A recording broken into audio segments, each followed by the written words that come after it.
Hello everyone, welcome to today's lecture. In our today's lecture, we are going to cover our last two email protocol, which is a POP3 and IMAP. So, Internet Access Managed Protocol, which is a IMAP, and a Post Office Protocol, which is a POP3, are both pool type protocols that are used by mail clients to retrieve the emails. Yes.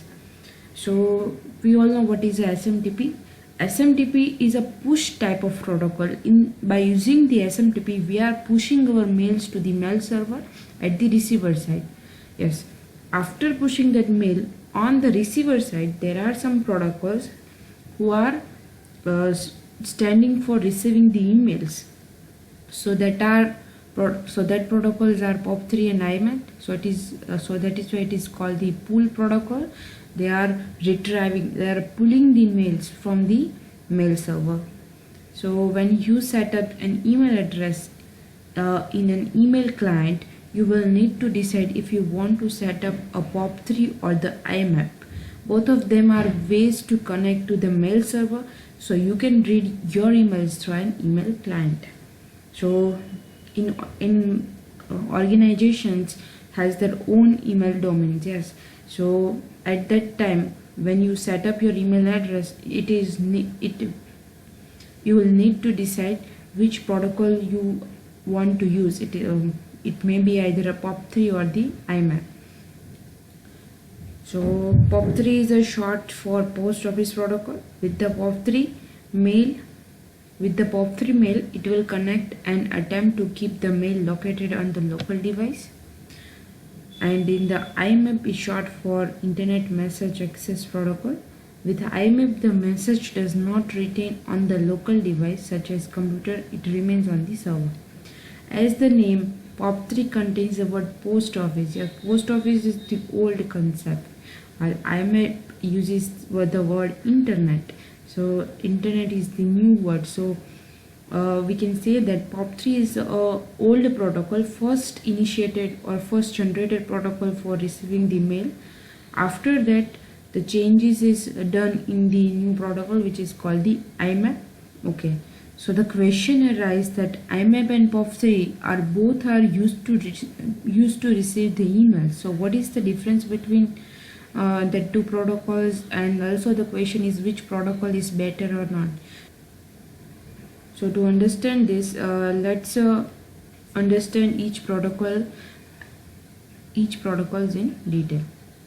So the first is POP3 protocol. POP3 downloads the email from the server to a single computer and then deletes the email from the server. So what it means?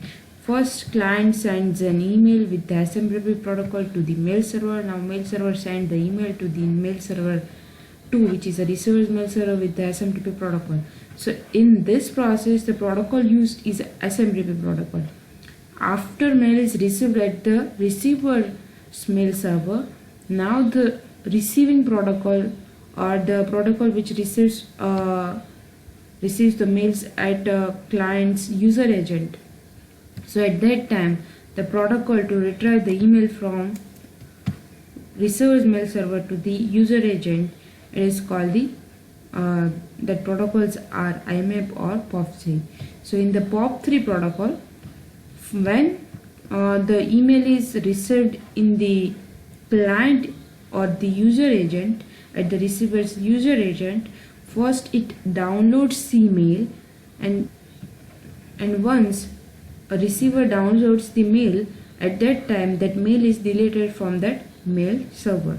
So if I open my mail agent from my laptop, and once I receive my mail, I click on that mail. After that, I have to download that mail first. Without downloading, I cannot able to read that mail. Yes. So first I download that mail on my local PC or my local device. Once I download that mail in my laptop, at that time that mail is deleted from the mail server. So this means that any changes that can be linked to emails such as deletion, copying or new messaging messages will only be visible on the local computer.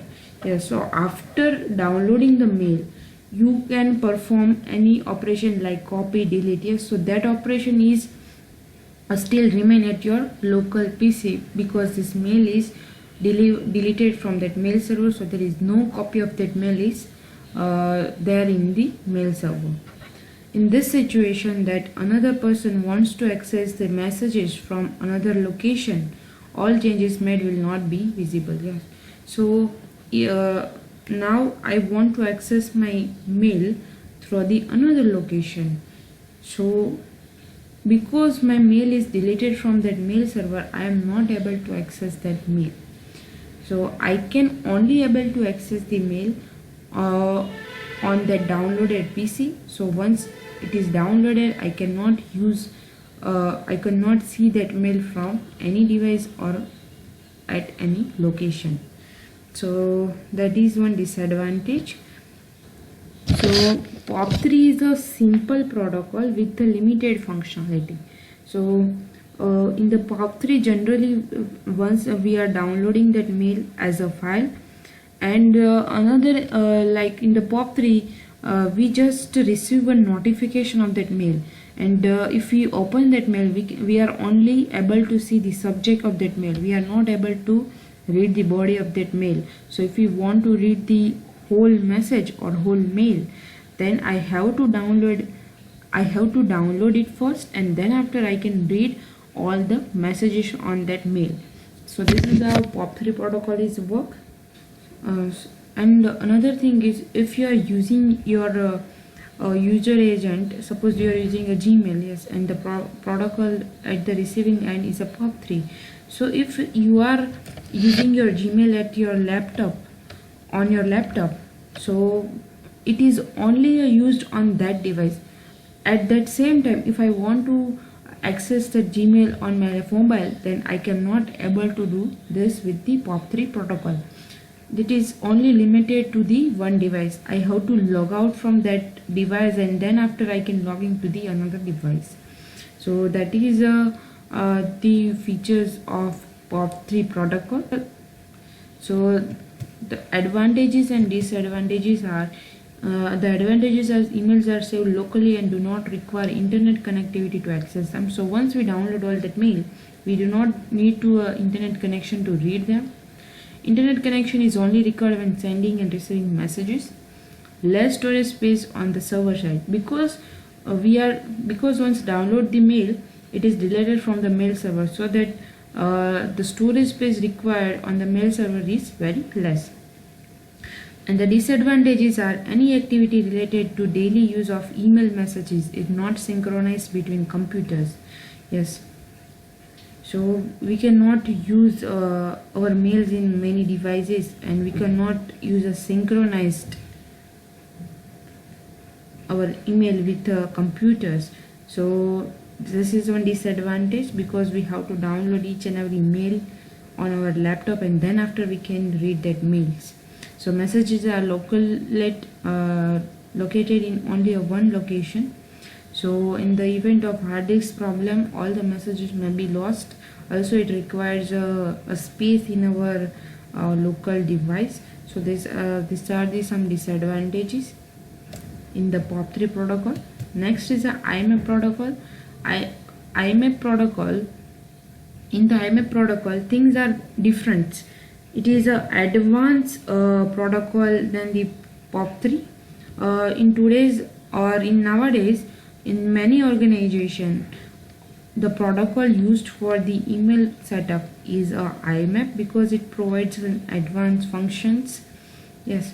So in this case, email messages remains on the server while simultaneously storing, copying, and on the email client side. So as in the POP3 protocol, once I receive that mail and I download that mail, at that time that mail is deleted from the mail server, while in the IMAP it is not happen like that.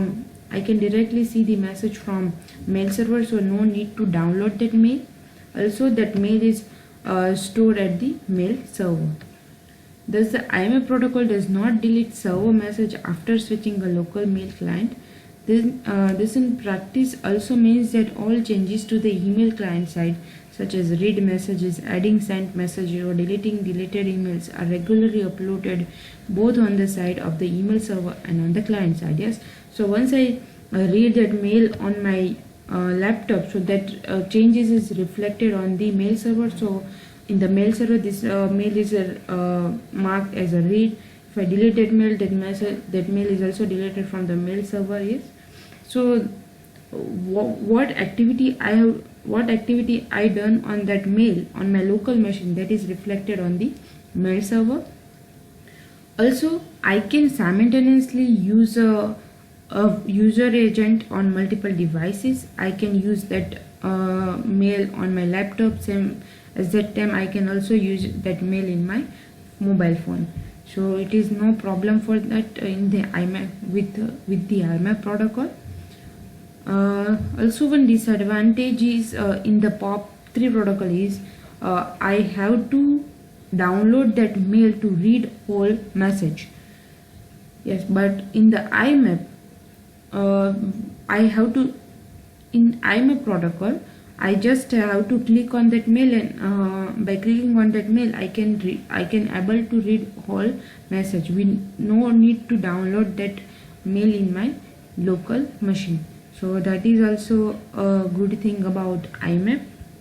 So the advantages of IMAP protocols are, since mail messages are stored on the remote server, message can be accessed from different devices and location using a different access program.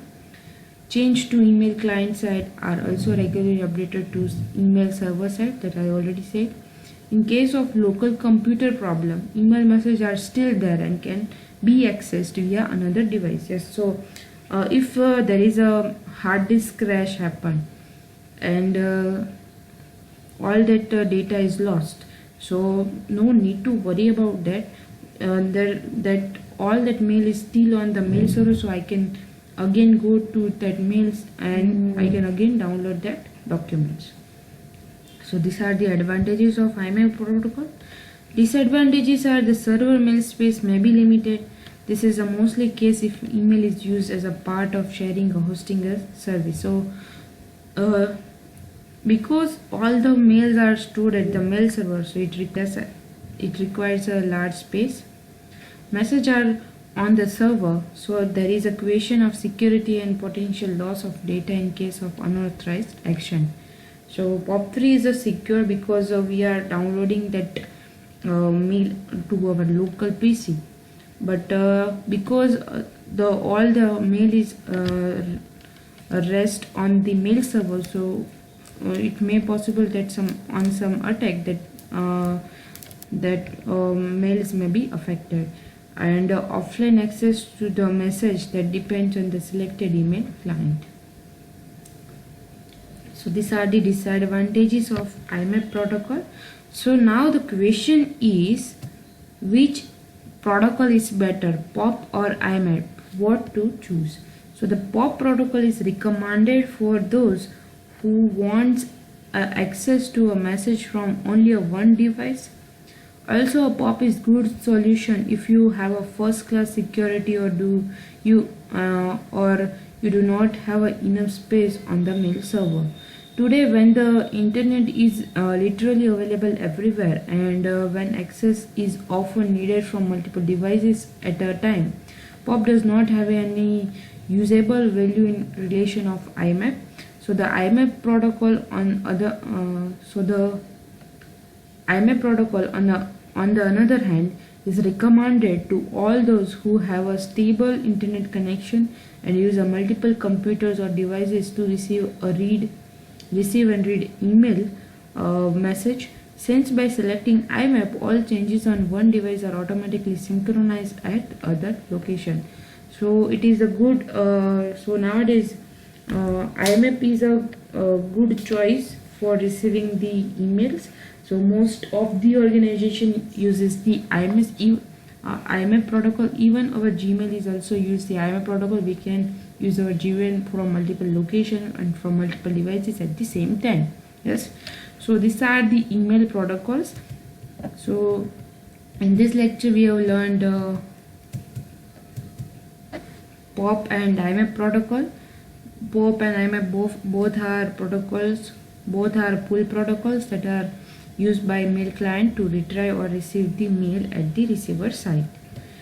And both have some advantages and disadvantages. In the POP, we have to download the mail to read the mail. We have to download a mail to read read that message. While in the IMAP, there is no need to download that mail. Yes, so IMAP is better choice at to receive the messages from receiver side. So that's it about today's lecture. Thank you so much for listening. Have a great day.